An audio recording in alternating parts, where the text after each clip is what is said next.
திராவிட model ஆட்சிதான் சிறுபான்மையின மக்களுக்கு மிகவும் பாதுகாப்பான ஆட்சி என அமைச்சர் ராஜகண்ணப்பன் கூறியுள்ளார். சென்னை ராயப்பேட்டை புதுக்கல்லூரியில் மாநில சிறுபான்மையினர் ஆணையத்தின் சார்பில் மாணவ மாணவிகளுக்கான பேச்சு போட்டி ஆங்கிலம் மற்றும் தமிழ் ஆகிய பிரிவுகளில் நடைபெற்றது.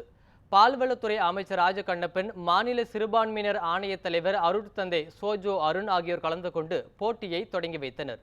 நிகழ்ச்சியில் பேசிய அமைச்சர் ராஜகண்ணப்பன், தமிழகத்தில் சாதி ரீதியான பிரச்சனைகள் குறைந்துள்ளதாக கூறினார். பொதுமக்களுக்கு தேவையானதை முதலமைச்சர் ஸ்டாலின் உடனுக்குடன் செய்து வருவதாகவும் அமைச்சர் ராஜகண்ணப்பன் தெரிவித்தார். எதிர்காலம் சிறப்பாக அமைய வேண்டும் என்று சொன்னால் மாணவ மாணவியர் சமூக நீதி உணர்வோடும் சமூக அக்கறையோடும் இருந்தால் மட்டுமே தமிழ்நாடு உயரும் என்பதை புரிந்து கொண்டதனால் அவர்களுக்குள் இந்த விழிப்புணர்வை நீங்கள் ஏற்படுத்த வேண்டும் என்று சொல்லி 1 கோடி நிதியை ஒதுக்கி அதற்குரிய பரிசு பொருட்களை வழங்கவிருக்கிறார். முடிவில் தமிழ்நாடு அளவில் சென்னையில் தமிழ்நாடு முதலமைச்சருடைய தலைமையில் மாவட்டந்தோறும் வெற்றி பெற்ற மாணவ மாணவியருக்கும் தமிழக அளவில் வெற்றி பெற்ற மாணவ மாணவியருக்கும் பரிசு வழங்கி பாராட்டவிருக்கிறார் என்பதை தெரிவித்துள்ளோம்.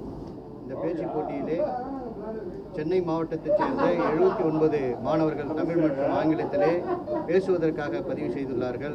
20,000 ரூபாய், 10,000 ரூபாய், 5,000 ரூபாய் தலா அவர்களுக்கு வழங்கப்படும். மேலும் மாநில அளவிலே 1,00,000 ரூபாய், 50,000 ரூபாய், 25,000 ரூபாய் என்று முதல் 2 மற்றும் 3ஆம் பரிசு பெறக்கூடிய மாணவர்களுக்கு தமிழ்நாடு சிறுபான்மை ஆணையத்தின் சார்பாக முதல்வர் அவர்களுடைய கரங்களால் ஜூன் மாதம் வழங்க இருக்கின்றது.